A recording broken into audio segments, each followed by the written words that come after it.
오늘 오랜만에 한번 인사 한번 했으면 좋겠습니다. 옆 사람 보고, 옆 사람 없으면은 뒤에 보고 사랑합니다.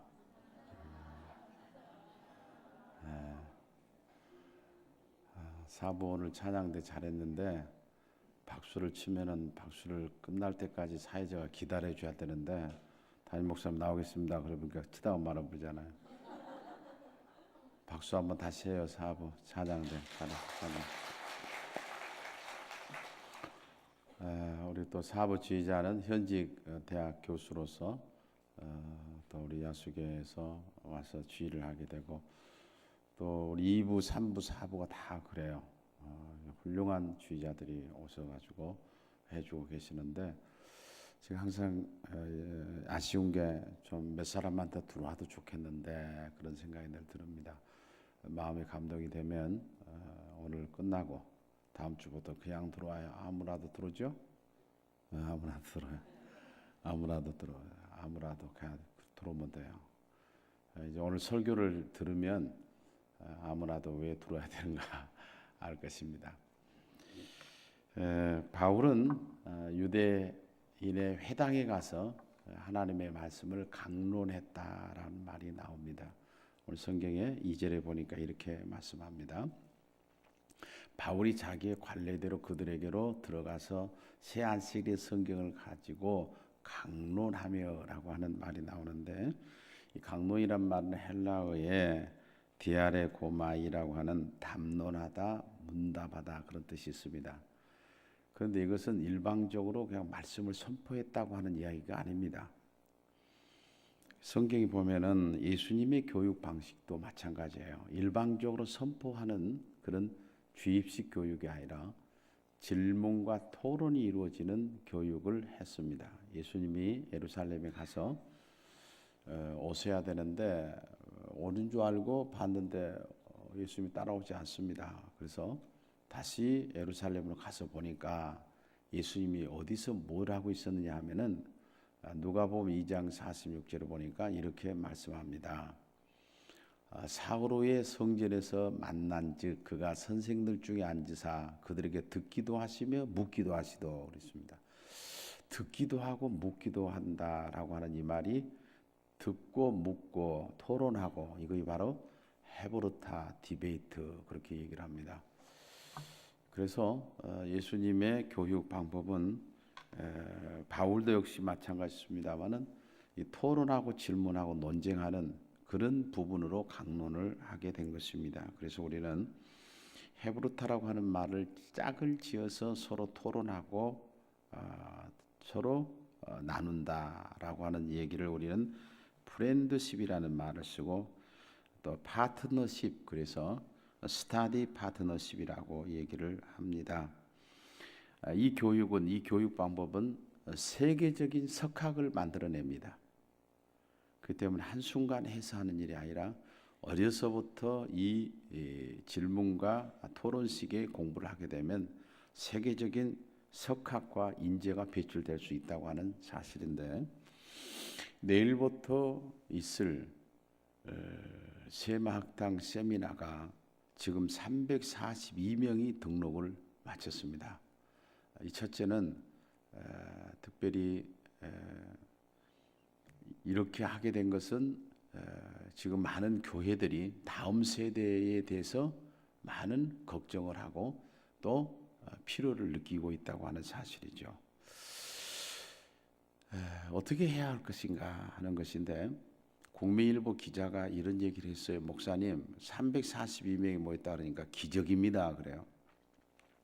요즘에 사람들이 잘 안 모이는데 그렇게 모였다는 건 기적이다. 그래요. 그리고 자기 돈 20만 원씩 어떤 사람 27만 원을 내야 되는데 그렇게 내고 모인 건 기적이다. 그런데 이것은 우리 교회가 뭐 잘한 것이 있어서가 아니라 그만큼 사람들에게 필요에 의해서 사람들이 모이게 된 것이다. 그렇게 보고 또 하나는 많은 여러분들이 지금까지 기도해 줬던 기도의 덕분이다. 그렇게 생각을 하고 있습니다. 그런데 내일부터 시작되는 월요일부터 수요일까지 세미나가 진행되는데 핵심이 뭐냐? 그게 헤브르타와 디베이트, 다시 말하면 질문과 토론이 핵심이에요. 어떻게 하면 어렸을 때 아이들을 질문식으로 토론식으로 가르칠까? 그렇게 가르치다 보면 머리의 사고가 사고형 창의적인 머리로 변형이 됩니다. 그것을 배우기 위해서 내일부터 오는데, 특별히 이번에는 저 일본에서, 그리고 싱가포르, 태국, 그리고 중국, 그리고 우리 교회에 또 오신 선교사가 가는데 이스라엘까지, 그렇게 해서 외국에서도 오고 전국에서 342명이 등록을 해줬다는 것은 얼마나 감격스러운 일인지 모릅니다. 바울은 이 하나님의 말씀을 전할 때에 강론을 했습니다. 강론을 했는데, 이 강론할 때 오늘 성경에 보면 뭘 강론했느냐라고 하는 내용에 대한 말이 나오는데, 오늘 성경의 3절에 보면 이렇게 말합니다. 뜻을 풀어 그리스도가 해를 받고 죽은 자 가운데서 다시 살아나야 할 것을 증언하고 그랬습니다. 예수 그리스도가 이 땅에 오셔서 우리를 위해서 십자가에 죽으셨다고 하는 것을 말씀하고, 또 예수 그리스도가 이 땅에 십자가에 죽은 걸 끝나버린 게 아니라 부활하셔서 하나님 우편에 살아 계셔 지금도 우리를 위해서 간구하고 계신다고 하는 것을 강론했다 그랬습니다. 여러분, 우리가 잘 알아야 될 것은, 이렇게 강론을 하니까 데살로니가 교회 교인들이 이 말을 듣고 가서 예수 그리스도가 부활하셨다라고 외쳐댔습니다. 베드로가 설교할 때 3,000명 5,000명이 회개하고 돌아왔습니다. 우리는 전도할 때에 어떤 생각을 하면, 말을 잘할 때에 많은 사람들이 주님 앞에 돌아올 것이라고 생각하지만 그렇지 않습니다.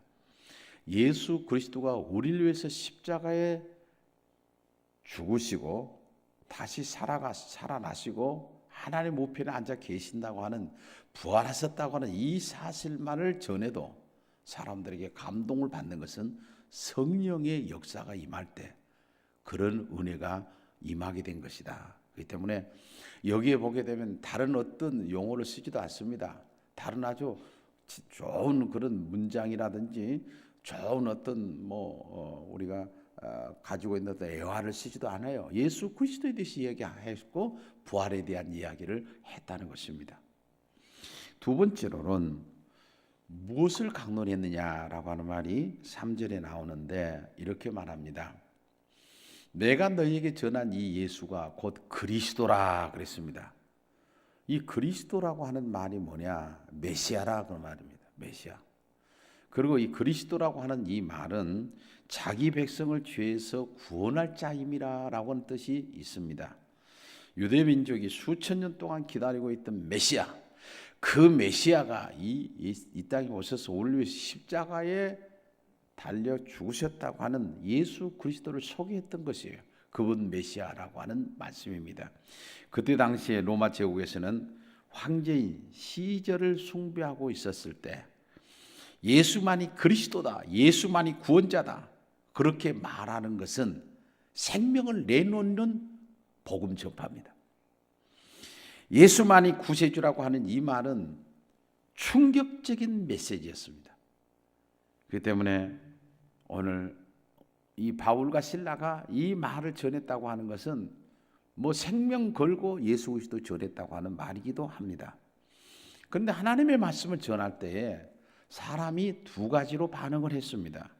하나는 11절의 말씀 보니까 이렇게 나옵니다. 베레아에 있는 사람들은 데살로니가에 있는 사람들보다 더 너그러워서 간절한 마음으로 말씀을 받고 그랬습니다. 간절한 마음으로 말씀을 받았다 그랬습니다. 여러분, 하나님의 말씀이 선포될 때에 어떤 마음의 태도에 대한 이야기입니다. 하나님의 말씀을 선포될 때 말씀에 대한 태도가 너무 간절했다 그 말입니다. 그런데 또 한 부류가 나옵니다. 이 부류는 5절에 이렇게 말씀하고 있습니다. 유대인들은 시기하여 저자의 어떤 불량한 사람들을 데리고 떼를 지어 성을 소동하게 한지라 그랬습니다. 유대인들이 시기하여 불량한 사람을 데리고 예수 믿는 사람들, 예수를 따르는 사람들을, 이런 사람들을 소동해 가지고 그들을 난폭하게 그들을 죽이려 했던 이런 사람들이 생겼던 겁니다. 지금도 하나님의 말씀을 전할 때 하나님의 말씀을 그대로 받아들이고 아멘으로 받아들이고 하는 사람도 있거니와 지금도 하나님의 말씀을 전포하면 그 말씀을 거부하고 문을 닫아버리고 아니면 난폭하게 예수 믿는 사람들을 향하여 이런 모습을 하는 무리가 있다고 하는 것을 가르쳐주고 있습니다. 17장의 내용을 보면 소동하다고 하는 말이 3번이 나옵니다. 성경에 보면 5절에도 8절에도 13절에도 소동이라고 하는 단어가 나옵니다. 여러분, 오늘 여기 크게 2가지로 따지면은 하나님의 말씀 앞에 그 말씀을 그대로 받아들인 사람과 그 말씀을 거부했던 사람들이 2부류로 나눠지고 있습니다. 지금 이 시대에도 하나님의 말씀이 선포될 때 이런 반응이 나올 수가 있는데 특별히 교회에 다니는 사람들 가운데도 이런 모습이 나올 수가 있습니다. 우리 교회에 다니는 사람들이 하나님의 말씀이 거부되어지고 하나님의 말씀 앞에 마음의 문이 닫아지거든 우리는 많은 기도를 해야 합니다. 왜냐하면 그것은 영적인 문제이기 때문에 그렇습니다. 배후에 영적인 문제가 깔려 있는 것입니다. 말씀에 대해서 거부하는 것은 말씀 자체가 문제가 아니라 그것은 자신의 영적인 문제라는 사실입니다. 여러분 증거를 대볼까요? 신앙생활 이렇게 잘합니다. 옛날엔 참 잘했는데 어느 날 보니까 이 사람이 잠을 자기 시작합니다. 근데 여러분 피곤하면은 교회 와서도 졸 수도 있고 그러잖아요. 그런데 항상 잡니다. 말씀만 전하면 잡니다. 어느 때든지 잡니다. 그건 피곤해서 잔 것이 아닙니다. 영적인 문제입니다. 여러분 봐보세요. 혹시 자기 자신이 그렇다면 많은 기도를 해야 합니다. 영적인 문제입니다. 말씀을 거부한 사람들은 거부하는 것으로 끝나지 않고 그 다음에 행동으로 옮기게 되었습니다. 그 행동으로 옮겼다고 하는 게 5절에 나오는데 유대인들이 시기하여 저자의 어떤 불량한 사람들을 데리고 때를 지어 성을 소동하게 하며 야손의 집에 침입하여 그들을 백성에게 끌어내려고 찾았으나 여러분 여기에 하나님의 말씀을 따라간 사람도 있고 거부한 사람이 있었는데 거부한 사람이 바울과 실라를 잡아 사람들에게 끌어내려고 야손의 집으로 갔다라고 말하고 있습니다. 여러분 이 사람들이 그렇게 간 것은 역시 그냥 간 것 같지만은 그 뒤에는 사탄의 배경이 있었던 것입니다. 여러분 사탄의 방법은 교묘한 방법으로 복음을 전하는데 방해를 하게 됩니다. 처음에는 교묘하게 유혹을 했다가 그 다음에는 공격적으로 변하게 되는데 복음 전하는 것 이것이 때로는 정치적으로 이 문제를 이용할 때가 많이 있습니다. 그래서 특별히 이 복음을 전할 때 17장 7절에 보면 이렇게 얘기를 하고 있습니다. 이 사람들이 다 가이사의 명을 거역하여 말하되 그랬습니다. 여러분 바울이 복음을 전하는데 무슨 가이사의 명을 거역했습니까? 반역죄를 저질렀다는 거예요. 여러분 하나님의 말씀을 선포될 때 하나님의 영광을 드러내려고 할 때에 정치적으로 이것을 이용한 사람들이 있습니다. 바울이 언제 가이사를 반역했습니까? 그렇지 않았습니다. 그런데 이것을 정치적으로 이슈화시켜가지고 사람들의 마음을 빼앗아갖고 선동하고 그리고 바울과 실라를 죽이려 했던 거부했던 사람들의 모습이 이렇게 나옵니다. 여러분 이런 걸 보게 되면 지금도 이 시대에도 마찬가지입니다. 이 시대에도 보게 되면 교회에서 때로는 싸움질하는 교회가 있습니다. 싸움질하는 교회 가운데 보면은 상대방에서 용역회사에 깡패들이나 이런 사람들을 동원해갖고 교회 안에서도 상대를 공격하게 만드는 그런 일들을 보게 되는데 이것은 놀랄 필요가 없는 게 초대교회 시대에도 이런 거 있었던 것이에요.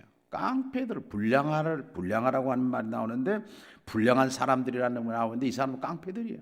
깡패들을 동원해가지고 교회에 데려와서 막 해코지하는 그런 일이 벌어지게 된 겁니다. 그러니까 영적인 면으로 가만히 보면은 별 그런 게 놀라지는 않아요. 교회 안에도 다툼도 있지만은 이 폭력을 행사하고 사탄이 역사할 때는 특별히 무리를 지어서 이렇게 행동하는 모습들을 보게 되는데 그건 대단히 무서운 일입니다. 서양 속담에 재앙은 무리를 지어서 온다 그렇게 했어요.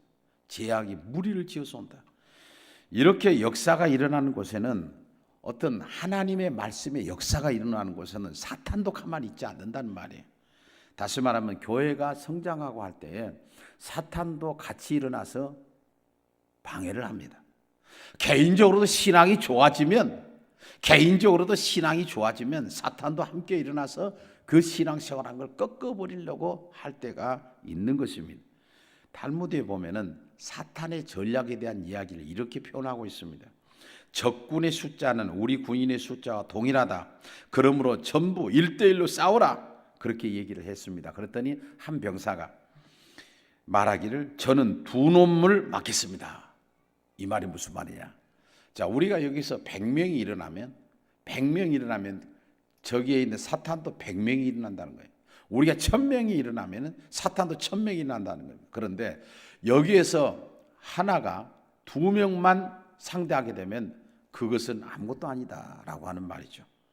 여러분 정말 그 의미가 있는 이야기입니다.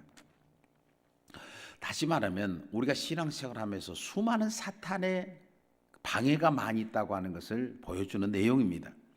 저는 세미나를 이번에 5기까지 하면서 4기까지 대단히 많은 영적인 고통을 많이 받아왔습니다.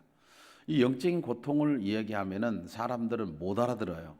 왜? 그걸 모르니까. 그러나 그 내용들을 전부 얘기할 수가 없는 것이죠. 그러나 밖에서든지 안에서든지 그런 영적인 고통이 많이 이렇게 압박해 오는 경우가 있습니다. 이건 성경에도 보면 수없이 나옵니다. 성경에도 보면 수없이 사탄이란 말과 귀신이란 말과 마귀란 말이 수없이 나옵니다. 여러분 저는 그걸 굉장히 의미 있게 보는데 여러분 예수님이 굉장히 사랑했던 베드로 속에 사탄이 들어가니까 베드로가 사탄의 짓을 합니다. 자기 자신도 모릅니다.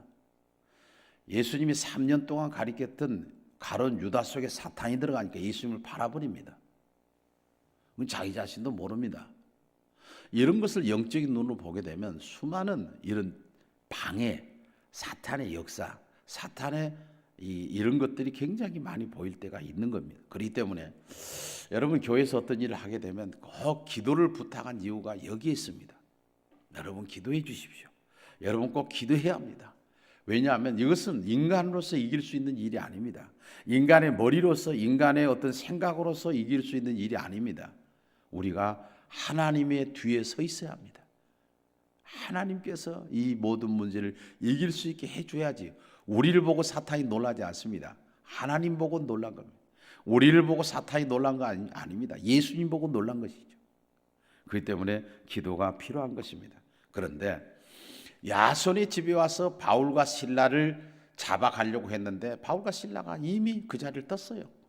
근데 그 집 주인 누군가 야손입니다. 이 야손이라는 사람을 끌고 갑니다. 여러분 야손이라는 사람들을 어떻게 끌고 가는가? 오늘 5절부터 6절에 보면 이렇게 말씀하고 있습니다. 유대인들은 시기하여 저자의 어떤 불량한 사람들을 데리고 때를 지어 성을 소동하게 하여 6절에 보게 되면 그러나 찾으나 발견하지 못하며 야손과 몇 형제들을 끌고 읍장들 앞으로 가서 소리를 질러 이르되 천하를 어지럽게 하던 이 사람들이 그랬습니다. 여러분 이제 바울과 실라가 없으니까 야손을 끌고 갑니다. 여러분 그들은 이제 폭도들이에요. 잡아 죽이겠다는 것이에요. 그럴 때 야손이 끌려갑니다. 여러분 오늘 야손이라는 사람은 예수 믿는 지 3주밖에 안 된 사람이에요. 새신자입니다. 새신자 3주밖에 안 된 사람. 3주밖에 안 됐다는 말이 2절에 나옵니다. 바울이 자기가 관례대로 그들에게 들어가서 새 안식일에 성경을 가지고 강론했다. 새 안식이라는 것은 3, 7, 20이라네요. 여러분 예수 믿는 지 3주밖에 안 된 사람 정말로 초신자죠. 초신자. 여러분 이 야손을 끌고 갈 때에 그 사람들이 폭도들이 점잖게 끌고 갔겠습니까? 성경에는 나오지 않습니다만은 야손을 데려가면서 구타했을 것입니다. 바울과 실라를 어디에 있느냐, 숨겨놨으면 내가 내놔라 하면서 그 폭도들이, 그 깡패들이, 불량한 사람들이 끌고 가면서 얼마나 두들겨 팼겠습니까? 그러나 야손은 말을 하지 않습니다.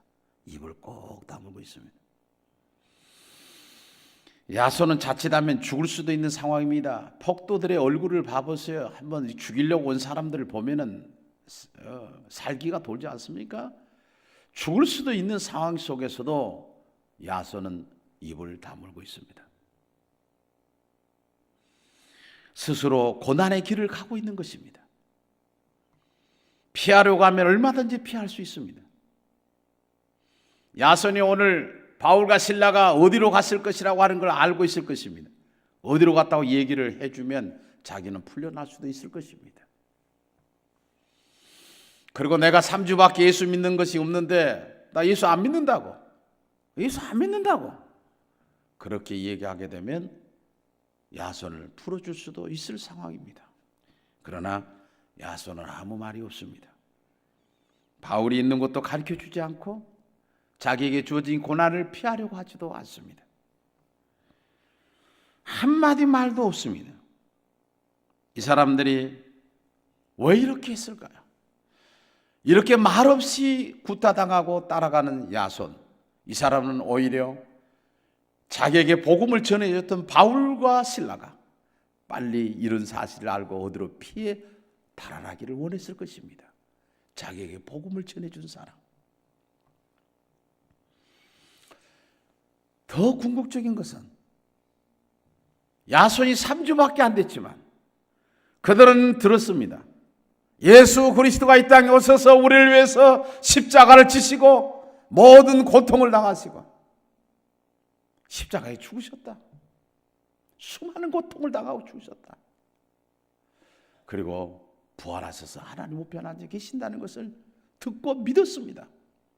그렇다고 하면 예수 그리스도가 나를 위해서 십자가에 죽으셨다고 하면 나도 그 고난에 동참해야 되는 거 아닌가? 나에게 주어진 십자가라면 이것은 나도 질 수 있어야 되지 않겠느냐? 야손의 마음속에는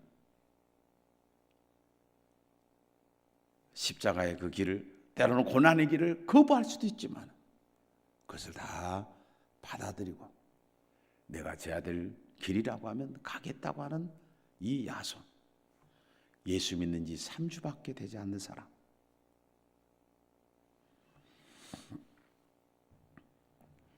야손은 스스로 고난을 짊어졌고 순교적 신학을 가졌던 사람입니다. 이런 과정을 통해서 데살로니가 교회가 세워졌습니다. 오늘 우리는 사도행전 17장을 보고 있습니다만 데살로니가 교회가 어떻게 세워졌는가, 어떤 교회인가 하는 것을 성경에 보면은 데살로니가서 1장 6절에 이렇게 나와 있습니다. 또 너희는 많은 환난 가운데서 성령의 기쁨으로 말씀을 받아 우리와 주를 본받는 자가 되었으니 그랬어요. 많은 환난 가운데서, 그 가운데서 교회가 세워졌던 것입니다. 여러분, 핍박을 하게 되면 교회는 없어질 것 같죠? 예수 믿는 사람 다 잡아 죽이면 교회는 없어질 것 같죠? 그러나 그렇지 않습니다. 교회를 불을 질러버리고 예수 믿는 사람 잡아 죽이고 그러면 예수 믿는 사람 땅속으로 숨어버립니다. 그게 카타콤베 아닙니까? 그렇게 하면서 기독교는 계속해서 이어져 가고 있습니다. 그것은 인간이 하는 일이 아니기 때문에 그렇습니다. 고난 중에도 세워준 교회, 데살로니가 교회. 이들은 어려운 가운데서도 하나님의 교회를 세워갔는데 이 교회는 어떤 교회냐? 어떤 성격을 가지고 있는 교회인가? 데살로니가서 1장 3절에 보면 이렇게 나옵니다. 너희의 믿음의 역사와 사랑의 수고와 우리 주 예수 그리스도에 대한 소망의 인내를 우리 하나님 아버지 앞에 끊임없이 기억하며 그래. 데살로니가 교회는 어떤 교회냐? 오늘 믿음의 역사가 있는 교회예요. 사랑의 수고가 있는 교회예요. 그리고 소망에 인내가 있는 교회였다 그랬어요. 교회가 다릅니다. 이 교회가 얼마나 칭찬을 받는 교회였는가 하는 것을 말씀해 주고 있습니다.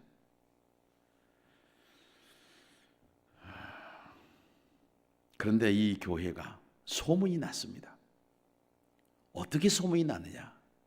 오늘 1장 8절에 보면, 데살로니가서 1장 8절에 보면 그렇게 나옵니다. 주의 말씀이 너희들에게로부터 마게도냐와 아가야에만 들릴 뿐 아니라 하나님을 향하는 너희 믿음의 소문이 각처에 퍼짐으로 우리는 아무 말도 할 것이 없노라. 여러분, 고통 중에서 예수를 믿으면서, 엄청난 핍박 가운데 예수 믿으면서 그 교회가 축복의 교회여 칭찬받는 교회라고 온 사방에 각처에 퍼지는 교회가 되었다고 말입니다. 여러분, 좋은 교회는 많은데 소문이 납니다. 좋은 성도의 믿음은 소문이 납니다. 소문을 내지 않으려고 해도 소문이 나게 돼 있습니다. 우리 교회가 그런 교회 됐으면 좋겠습니다. 우리 성도들이, 우리 교회에 나오는 성도들이 좋은 소문이 나는 그런 성도들이 됐으면 좋겠습니다.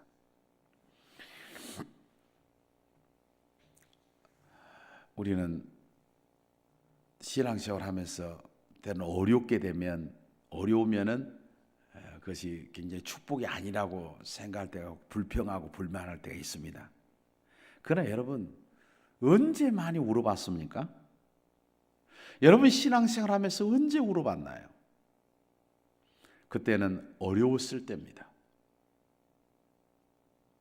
굉장히 힘들 때였습니다. 힘들 때 하나님 앞에 기도하면서 찬송하면서 많이 울었던 겁니다. 현대교회는 눈물이 말라 있습니다. 아주 편안하게 예수 믿을 수 있습니다. 우리가 옛날에는 예수 믿는다고 얼마나 많은 핍박을 받았습니까? 그때 흘렸던 눈물. 저는 요즘에 근래에 옛날 찬송가 355장 부름받아 나선 이 몸, 이 찬송을 요즘 근래 한 번도 들어보지도, 내가 불러보지도 못했습니다. 그 찬송이 뭡니까?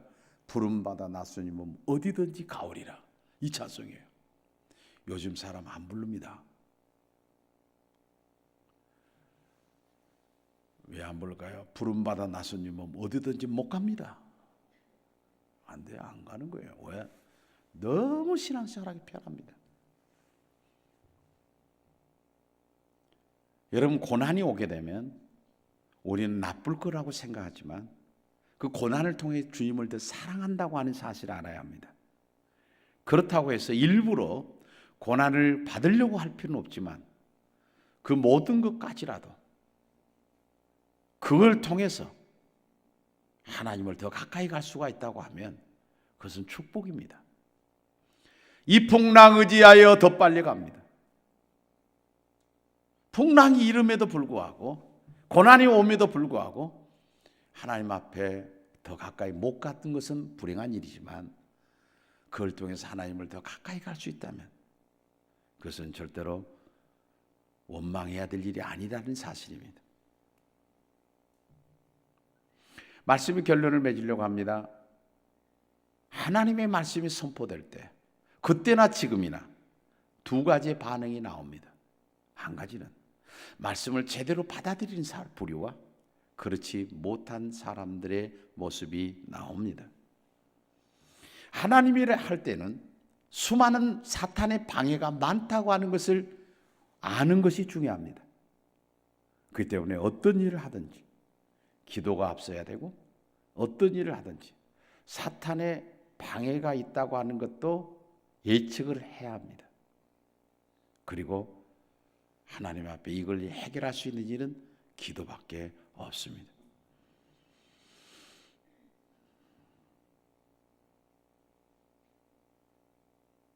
오늘 여기에 한 사람을 강하게 소개한 것은, 야소인 한 사람은 예수 믿는 지 3주밖에 안 됐지만 그는 예수를 위해서 바로 배웠기 때문에, 알았기 때문에 고난 받는 것도 자기 자신이 감수하고 받아들였지만 그는 예수 그리스도를 위해서 생명도 내놓을 수 있는 사람이었습니다. 아예 생명을 내놨습니다. 그러면서도 입을 다물었던 사람. 이 야손과 우리를 비교해 보면 우리의 모습은 어떠한가? 오랫동안 신앙생활 하신 권사님 한 분이 오늘 3부 예배 끝나고 나가면서 목사님, 오늘 생각한 것이 많습니다.